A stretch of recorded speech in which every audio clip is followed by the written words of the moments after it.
Over 27 million megawatt hours of electricity flowed from Canada into the U.S. in 2024, enough to keep over 5.6 million American homes running.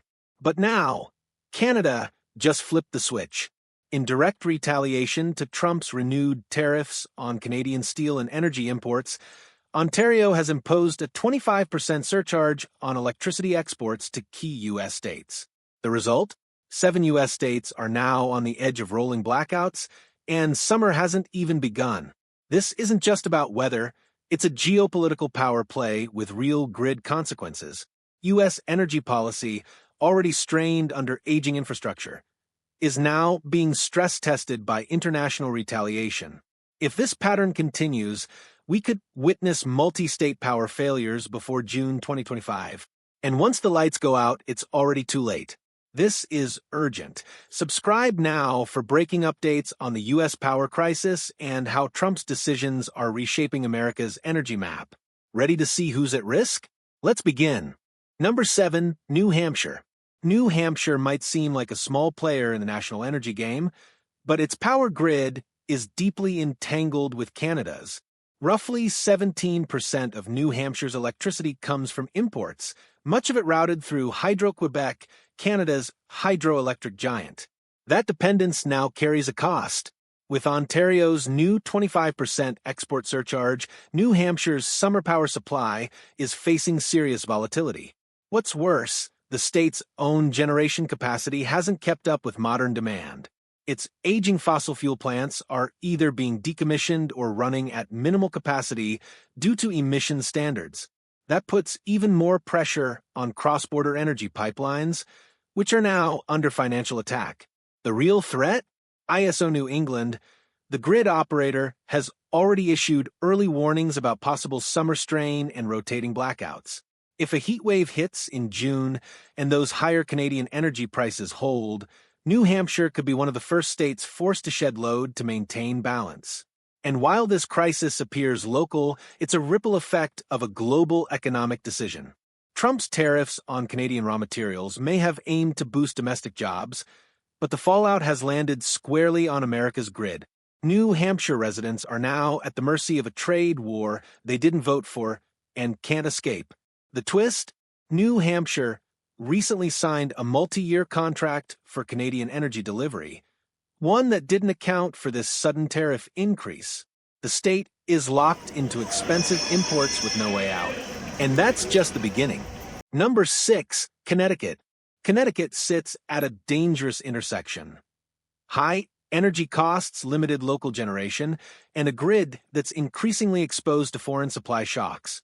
While it's part of the ISO New England network like New Hampshire, Connecticut imports an even larger share of its electricity through regional interconnects fed by Canadian Hydro. And now, that pipeline just got throttled by price. The 25% surcharge imposed by Ontario is expected to hit Connecticut harder than most states due to its heavy reliance on peak load imports during summer months. These are the moments when demand spikes, like during a heat wave, and local capacity can't keep up. Instead of producing more electricity, Connecticut buys it. And that just got a lot more expensive. Here's the kicker. Connecticut already pays one of the highest electricity rates in the continental U.S., often over 20 cents per kilowatt hour for residential users.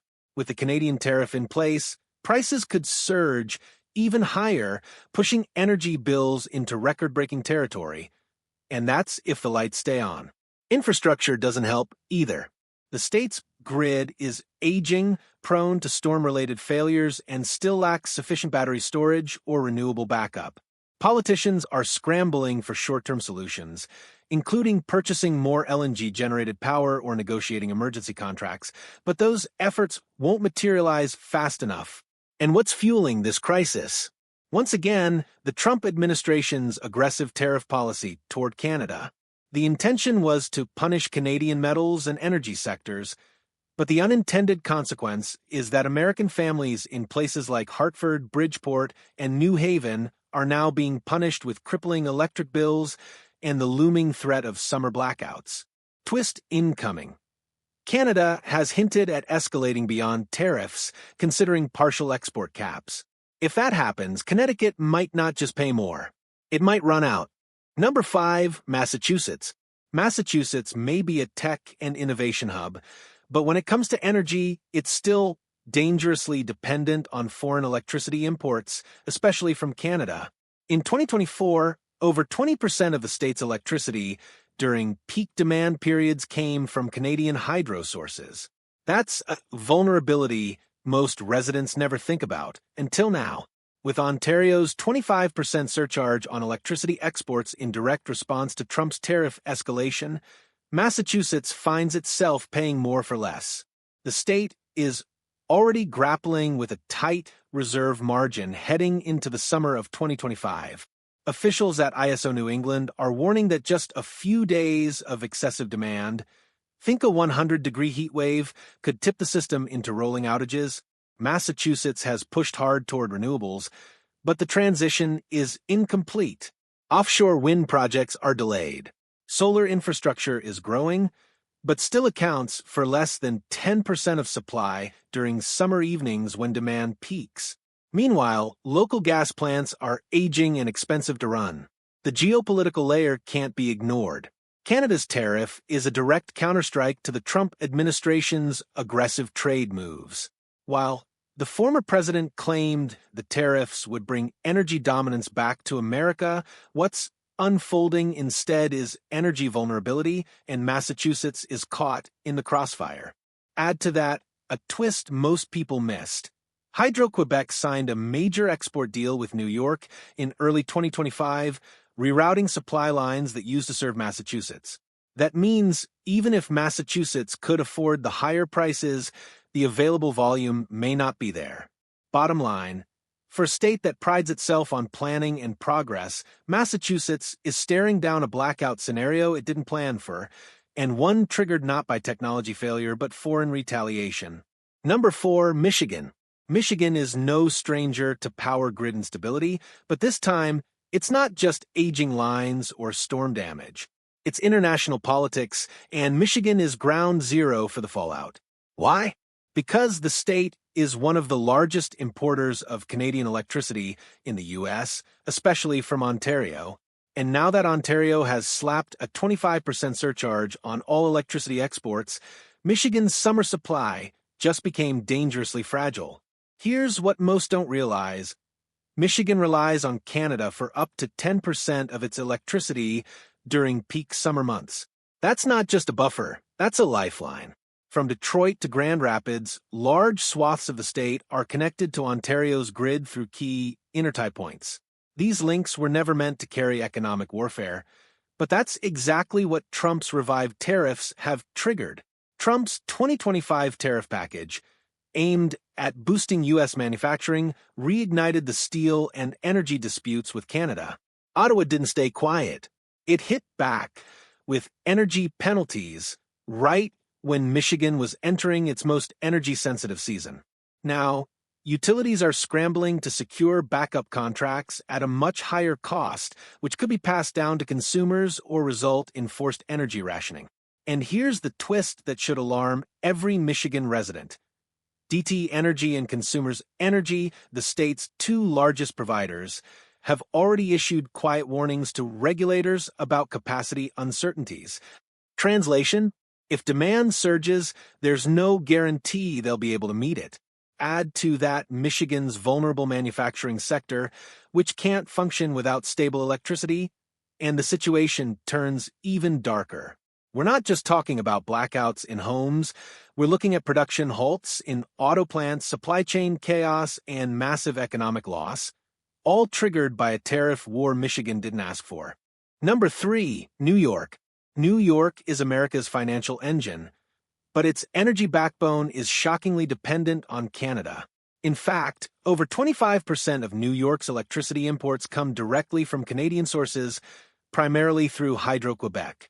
That makes it the single largest importer of Canadian electricity in the U.S., and now it's staring down the barrel of a crisis. The trigger? Ontario's new 25% surcharge on electricity exports in retaliation for Trump's 2025 tariff escalation. While Trump's move aimed to punish unfair trade, Canada's counterpunch hits New York, where it hurts, the power grid. For cities like Buffalo and Albany, and especially New York City, where power consumption is massive and constant, this is a perfect storm. Con Edison and NYISO, the regional grid operator, have already warned state officials of severe cost shocks and the possibility of interruptible load programs being activated, meaning businesses could be paid to shut down operations to conserve electricity. That's how tight things are expected to get.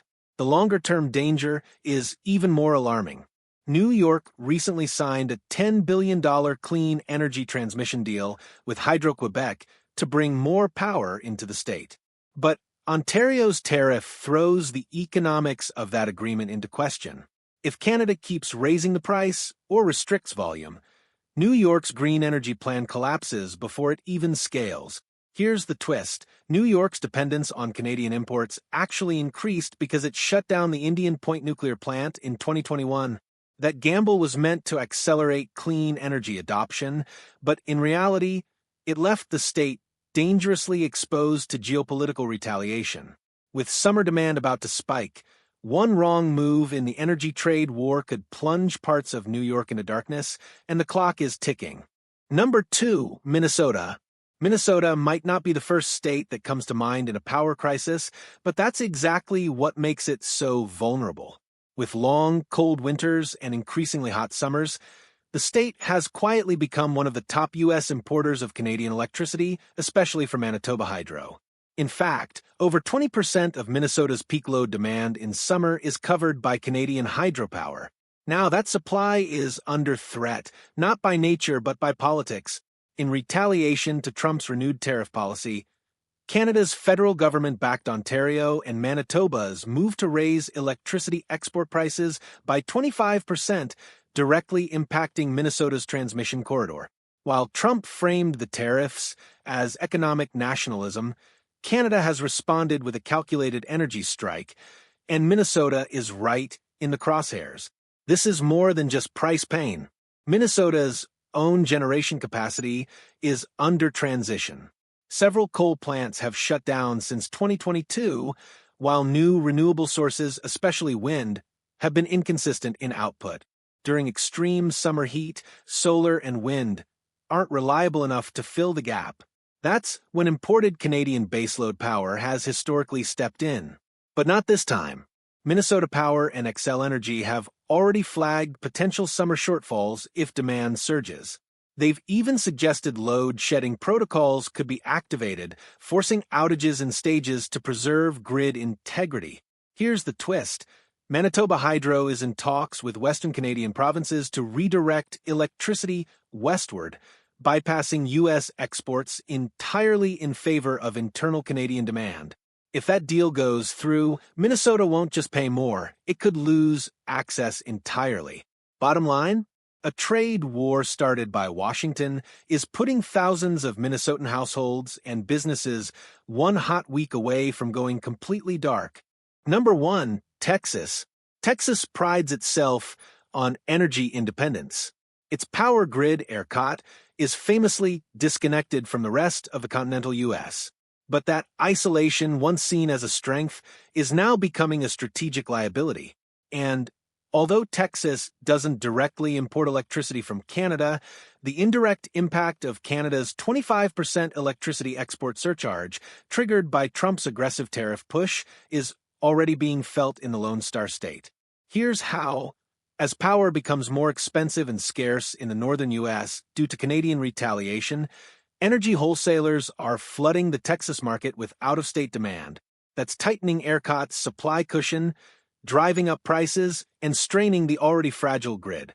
In fact, ERCOT's 2025 summer forecast predicts multiple grid stress events, especially during prolonged heat waves. Let's not forget that Texas has faced major blackouts before, the deadly freeze of February 2021 being the most infamous.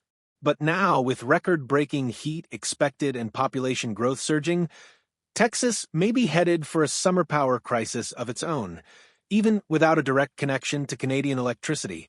The oil and gas industry, a pillar of Texas' economy, is also being indirectly squeezed. Higher electricity prices in other states are increasing demand for natural gas-generated power, pushing prices up nationally. That could lead to power shortages for industrial facilities across Texas, delaying production and triggering job cuts in refineries and LNG plants. And here's the twist. Texas has quietly requested emergency power-sharing options with neighboring states, a move that undermines the very independence ERCOT was built to protect. Texas may have avoided direct retaliation from Canada, but in a globally connected energy market, no state is truly insulated. And thanks to one tariff war, even Texas might soon find itself staring into the dark. Final thought. This isn't just a power supply issue, it's a geopolitical fault line cracking beneath America's energy foundation. As Trump's 2025 tariffs reignite trade wars with Canada, the fallout is slamming directly into the U.S. power grid. States like Michigan and New York are paying the price through soaring electricity costs, while others like Minnesota and Texas are teetering on the edge of grid collapse. The real danger? These aren't isolated incidents. They're the early warnings of how global politics now dictate local energy reliability. The U.S. urgently needs to reassess its grid strategy, reduce dependency on volatile foreign supply, and future-proof against economic retaliation. Because the next crisis won't wait for policy to catch up. Should America double down on energy independence or rebuild trust with global partners before the lights go out? Drop your thoughts below, and don't forget to subscribe for the next deep dive into how energy and politics collide.